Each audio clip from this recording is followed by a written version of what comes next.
Un saludo. El tema que atañe el día de hoy es el de la manutención y alimentos para menor. Este tema se encuentra en el capítulo 11 del libro Derecho Internacional Privado, parte especial, de Leonel Pérez Nieto y de Jorge Alberto Silva Silva. Mi nombre es Gerardo Reyes y sin más preámbulo vamos a dar inicio a la presentación. Antes de profundizar en el tema en la materia de derecho internacional privado, hay que definir qué es la manutención. La manutención es la acción de proporcionar alimentos. Bien, y originalmente se tenía una definición errónea o una concepción popular sobre qué es los alimentos.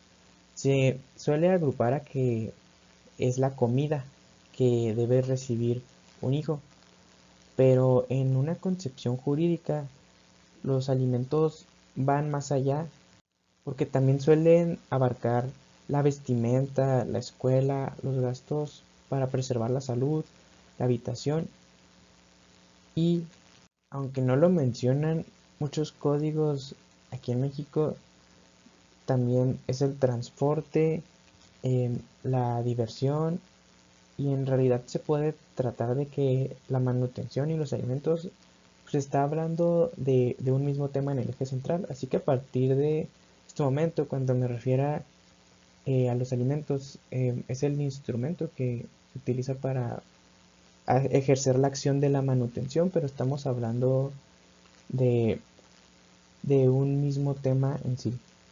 Cabe recalcar que el autor menciona que en la actualidad, al menos acá en el occidente, la tendencia en cuanto a lo que significa la alimentación es de aquellos apoyos materiales necesarios para la sobrevivencia del acreedor alimentista, como lo es la comida, educación, la vestimenta, la habitación, etcétera, etcétera, lo que ya mencioné. Bueno, ahora hablaremos de la regulación existente en cuanto a lo que se refiere a alimentos.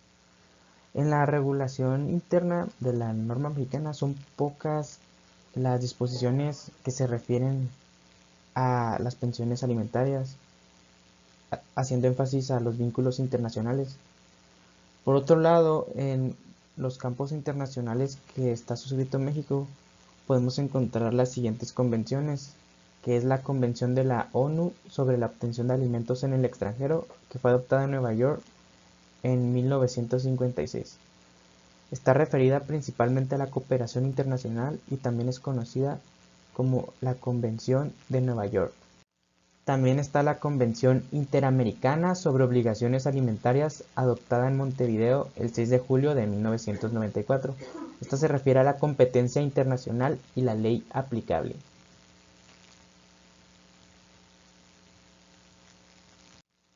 Al lado de estos convenios internacionales se destaca la Convención de la ONU sobre los Derechos de los Niños, principalmente en su artículo 27.4, también la Declaración Universal de los Derechos Humanos en su artículo 25, así como el Pacto Internacional de Derechos Económicos en su artículo 11, que circunscriben el derecho a los alimentos y la manutención al ámbito de los derechos humanos. Se destaca como muestra la Convención Americana sobre Derechos Humanos, adoptada en San José de Costa Rica el 22 de noviembre de 1969. Mientras que en la Constitución mexicana, específicamente en el artículo cuarto, se fijan algunos principios, entre los que destacan los siguientes. Es deber de los padres preservar el derecho de los menores a la satisfacción de sus necesidades y a la salud física y mental. En esta disposición no privilegia a mexicanos o extranjeros, los que acorde con esta misma Constitución poseen los mismos derechos, imperando un principio de igualdad. Tampoco importa el domicilio de los acreedores y deudores para que se haga efectiva la tutela constitucional. Esto se trata de una norma de aplicación inmediata que dispone de que todos los menores cuyos padres se encuentren en México tienen derecho a recibir alimentos. No existe como tal en el derecho mexicano una fuente interna o una regla especial de derecho internacional privado para fijar la competencia internacional para conocer y resolver asuntos acerca de o relativos a lo que se refiere a alimentos. En el libro se menciona que el punto de conexión en la norma interna en México es el domicilio, y como antecedente se nombra al Código de Procedimientos Civiles del Distrito Federal en su artículo 156, que se refiere a la competencia interna del juez mexicano cuando se trate de juicios de alimentos, y es la del domicilio del actor o del demandado a elección del primero. Existen varias soluciones respecto de la ley aplicable a los supuestos alimentarios. Por ejemplo, en Alemania se atiende a la ley de la residencia habitual del alimentista,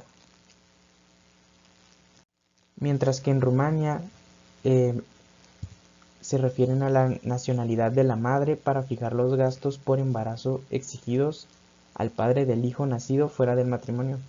Por otro lado, en Corea, la obligación alimentaria se regula conforme a la Ley Nacional del Deudor, y lo mismo sucede en los Emiratos Árabes.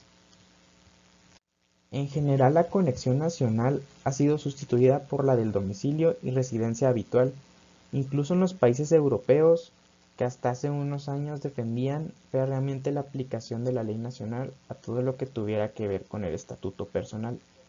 Entonces la doctrina extranjera ha explicado que los alimentos se encuadran en el estatuto personal, pero la mexicana y su jurisprudencia pues han sido muy deficientes. Pero en lo que corresponde a la opinión de los autores del libro, sí se trata de un estatuto personal, ya que las relaciones alimentarias derivan de las relaciones que generan un acreedor y un deudor alimentista, que son relaciones personales. Estos son algunos ejemplos para entrar en contexto con lo anteriormente mencionado.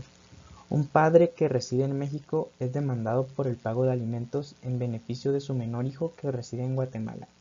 Para fijar el monto de la pensión, el juez podrá consultar el derecho guatemalteco, así como el mexicano, y debe elegir cuál es el más favorable. Es muy probable que elegirá el derecho mexicano para fijar el monto.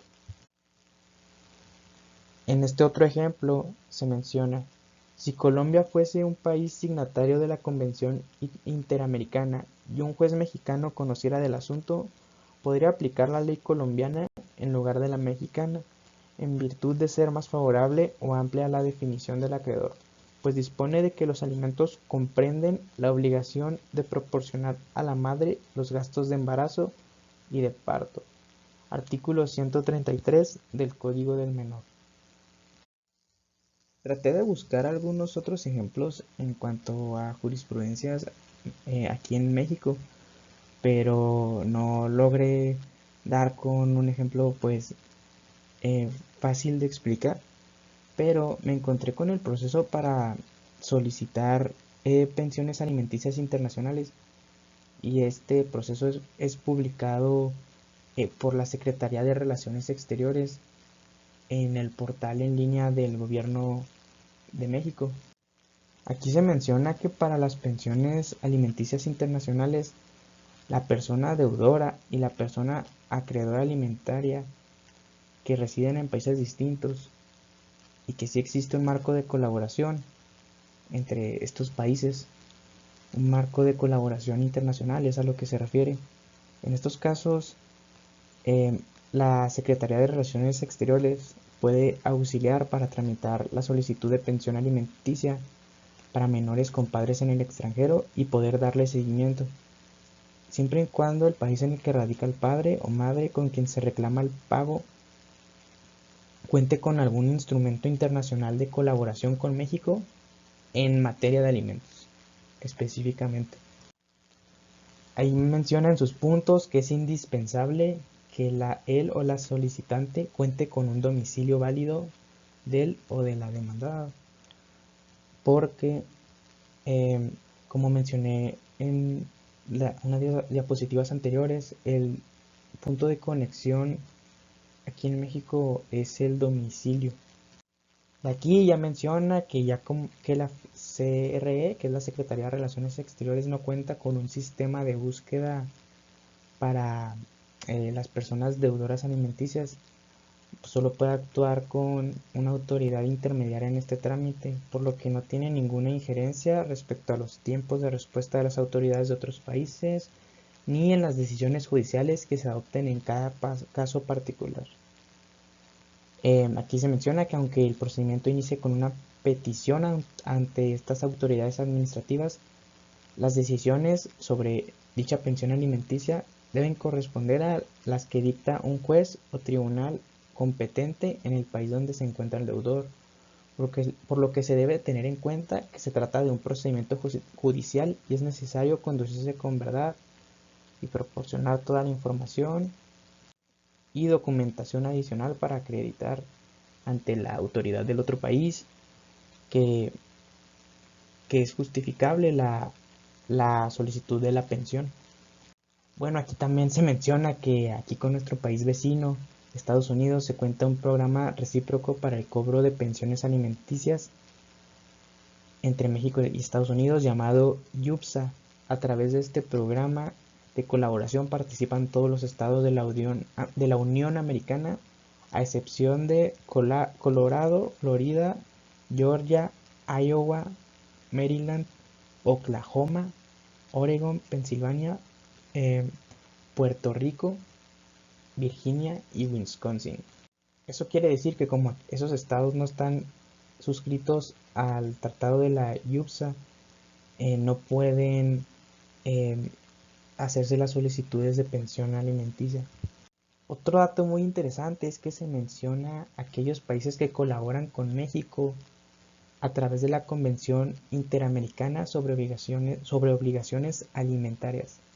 Estos países que colaboran con México son Argentina, Belice, Bolivia, Brasil, Colombia, Costa Rica, Ecuador, Guatemala, Panamá, Paraguay, Perú y Uruguay. Bueno, todos aquellos requisitos y formatos de esa solicitud se encuentran en el texto de la Convención Interamericana sobre Obligaciones Alimentarias. Pero bueno, no conforme con todos estos tratados, el Estado mexicano se suscribió también a otro convenio, que es el Convenio sobre Obtención de Alimentos en el Extranjero de la ONU. En aquel convenio también están suscritos y pueden colaborar con México, por decir algunos países, porque son demasiados, pero entre los que destacan son Alemania, Argelia, Australia, Argentina, Brasil, Bielorrusia, Chile, Colombia, Dinamarca, Ecuador, Eslovaquia, Eslovenia, España, Filipinas, Finlandia, Mónaco, Francia, Haití, Holanda, Irlanda, Israel, el Reino Unido, Irlanda del Norte, la República Popular de China, Suecia, Suiza y Uruguay. Pese a que parece que dije un trabalenguas, al final de la presentación voy a dejar un link con aquella página que redirige al portal donde extraje la información y también en la descripción del video. Y ya para finalizar, aquí publico la bibliografía correspondiente. La mayor parte de la información fue extraída del libro Derecho Conflictual, parte especial, en su segunda edición, de Leonel Pérez Nieto Castro y del doctor Jorge Alberto Silva Silva. El libro es de la editorial Oxford. La información de la Secretaría de Relaciones Exteriores en cuanto a lo que refiere a la solicitud de una pensión alimenticia y cómo llevar aquel trámite, así como los convenios en los que está suscrito México, se las dejo ahí, igualmente como mencioné en la descripción. Y no hubiera logrado hacer esta presentación sin las fuentes que utilicé. La verdad es de que yo solo estoy comunicando la información de una manera pues eh, loable, un poco complicada creo, porque es un video muy corto y el tema de alimentos y manutención abarca mucho contenido, pero no puedo extender este video a una hora. Quiero agradecer a mi profesor de la materia, René Soto, por el conocimiento que inculcó y pues también por aquellas buenas fuentes y bibliografía que nos proporcionó durante la clase. Gracias.